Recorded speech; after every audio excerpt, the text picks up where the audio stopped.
Spirulina badi. Ushbu bad dengiz o'simligidan olingan hisoblanadi. Spirulina o'simligi dunyoda juda ham katta mashhurlikka erishgan. Bugungi kunga kelib spirulinani 21-asrning eng foydali taomi deb ham atashadi.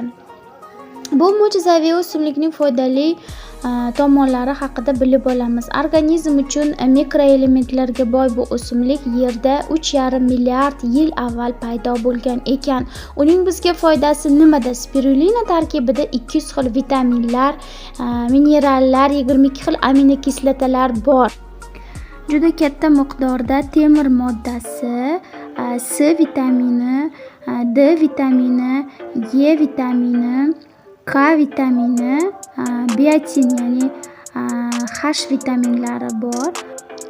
Kalsiy vitaminiga juda ham boy, magniy bor va hattoki yod vitamini ham bor. A vitamini ham bor.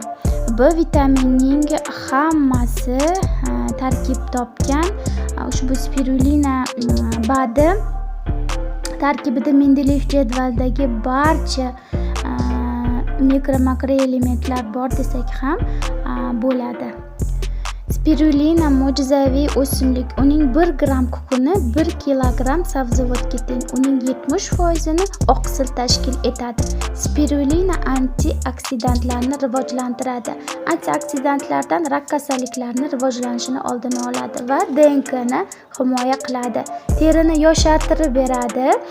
Ushbu o'simlik organizmdan shlaklarni, toksinlardan tozalab tashlaydi. Immunitetni mustahkamlaydi. Anemiyani maksimal darajada ketkazib beradi. Ya'ni gemoglobinni oshirib beradi. Ko'z salomatligini va ko'rishni yaxshilab beradi. Spirulinaning ozuqaviy qiymati kuchli bo'lganligi uchun u energiya manbai hisoblanadi. Bolalarda gijjani tushiradi va juda ham zo'r suyaklarni mustahkamlab, bo'yni o'stirib beradi.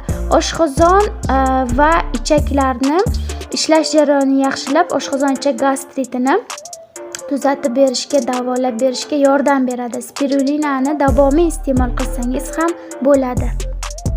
Spirulina badi qarishni sekinlashtirib beradi. Spirulinadan hattoki niqob qilib ham ishlatsa bo'ladi. Ayniqsa 35-40 yoshli ayollar uchun tavsiya qilinadi.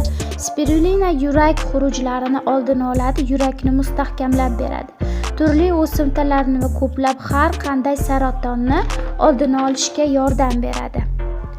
Spirulina badining yana bir ajoyib xususiyatlaridan biri ovqatdan oldin iste'mol qilsangiz ozasiz, ovqatdan keyin iste'mol qilsangiz semirasiz.